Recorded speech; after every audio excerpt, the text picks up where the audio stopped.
Our focus standard for this lesson today is from grade 8 on functions, standard A, define, evaluate, and compare functions. Our topic for this video lesson comes from mathematical models, translating between the three views for linear models. Our essential question is, how can we find the linear equation from the table or the graph? So please take a moment, as we do every time, setting up your header, make sure you have today's date, pausing the video if you need to, set up your question column and your note column, and then resume the video when you're ready to begin. So we're going to start today with just a real quick review of a few things about slope-intercept form. So when we're writing equations for the linear equation, we're using the slope-intercept form, y equals mx plus b. And in this equation, the coefficient of x, the m value, is the slope, which is our rate of change. And we use this ratio, comparing the change in y to the change in x, which is sometimes referred to as rise over run.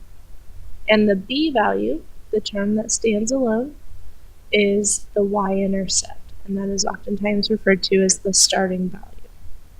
So just a little bit of review. So we're going to be looking at tables and graphs and seeing if we can come up with the slope-intercept form of the equation to be able to translate into that.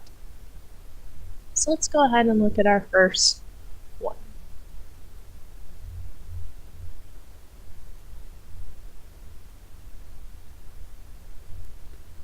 Alright, so in this first equation here, we're trying to find it. So I have it started to be set up. We have a table and we have a graph. I always find that the y-intercept, the starting value, is the easiest to spot in the graph. And as long as there's a particular x value in place, it's also very easy to see in the table. So I'm going to start here with the graph. Where do we see it crossing the y-axis? Right here, right? We see it crossing the y-axis at -5. So that means our b value is -5. So where do we see that in our table? Or another thing is, how would we write the ordered pair for this point? What is our x value and what is our y value? Well, on the y-axis, and we've discussed this a little bit, is the x value is always 0. And so when x is 0, y is -5. Where do we see that on our table? We see it right here. When x is 0, y is -5. So in our equation, this is the coefficient, so it doesn't go there because we're talking about this b value, and we know that stands alone. So that's actually going to go at the end. And since it is a negative value, and say it's -5 or -5. So we know our b value. We see it in the graph, the table, and now we are able to enter that into our equation. So our next challenge is to figure out what is the slope. And we could try that on our graph or on our table, either one. Because this is kind of a small graph and it's a little bit hard to see, I'm going to go ahead and show it on the table, but you will take a look at it and find it on the graph as well. So remember, anytime we're trying to find the m value, we're looking for the change in y over the change in x expressed as this fraction. And so we've been using those arrows to go ahead and fill in what those are. So I want you to pause the video and go ahead and see. You find the change in x and the change in y, and you start to write that here and fill this information in. Go ahead and pause the video and then we'll compare our work. Alright, let's see if we agree. So I went ahead here and I found from -1 to 0, my change of x was +1, and from 0 to 5, it was +5. My change in y from -8 to -5 is +3, and from -5 to +10 would be +15. So again, we look and we're like, uh-oh, doesn't quite look linear, but remember we have to do a little bit more work, and we have to see, is this change in y and change in x for each one, is that ratio equivalent? And if it is, then it is linear.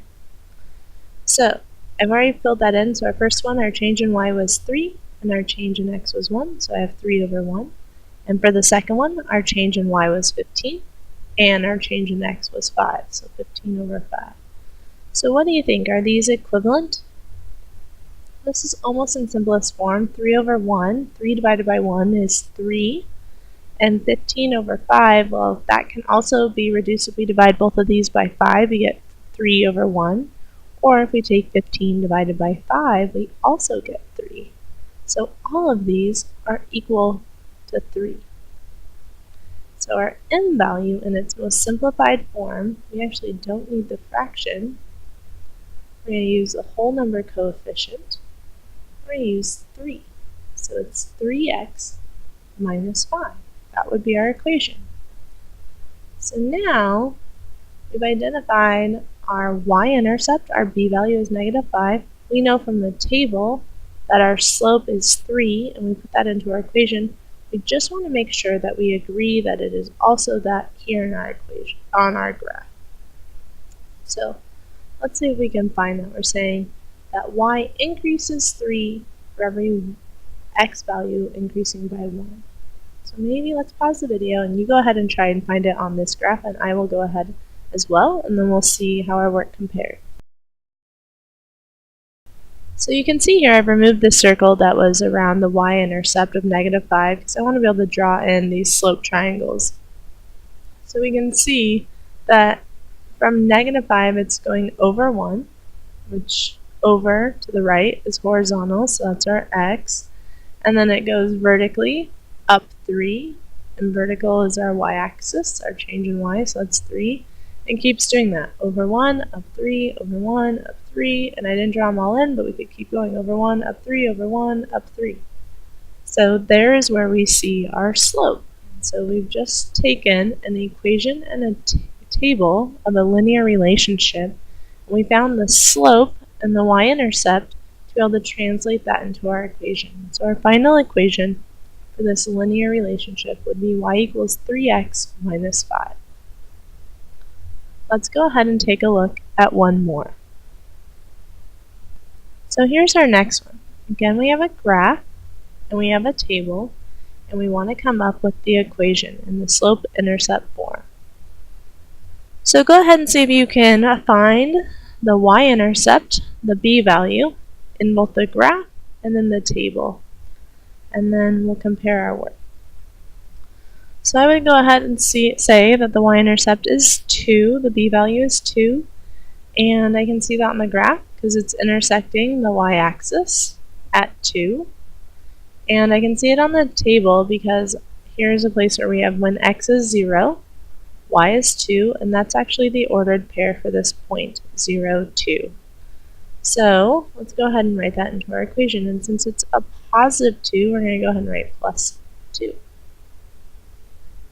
Now let's do some work to see if we can find our slope. And on the last one I started with the table, and instead I think this time I'll start. It's a little bit easier to see, I hope, and let's go ahead and see if we can find it on the graph first, then compare that to the table and put in our equation. So go ahead and see if we have these points here, and I'm going to remove this circle. We actually have 3 points, and they're matching the same points in our graph. We have -3, 3, we have 0, 2, and we have 3, 1. See if you can find the slope triangle, find what the change in y and the change in x is, and make those stair steps that are going to help us see that. So let's take a look. Is your graph looking something like this, where you have these 3 stairs? So it looks like it drops here at this point. The y value is 3, and it drops to 2, down 1. And then from 2, it drops down to 1, down 1, minus 1. And from 1, it drops down to 0, so that's another minus 1. So the y is changing by minus 1. And the x, the horizontal change, is going from -3 to 0, so that'd be plus 3. And then from 0, right here on the x-axis, from 0 over to 3, so plus 3, and then from 3 over to 6, so that's another plus 3. So its x value is increasing by 3. So let's go ahead and put this into our slope down here and say, well, our y value was -1. That's what our y value of change was. And our change in x was 3. So it looks like -1/3. And then let's compare that to our table. So let's go ahead and do those arrows to show the change in x and the change in y. Alright, so let's take a look now. So we already found the change in y, -1, and the change in x, +3 on the graph. And we were looking for that here in our table, and so we put those arrows in.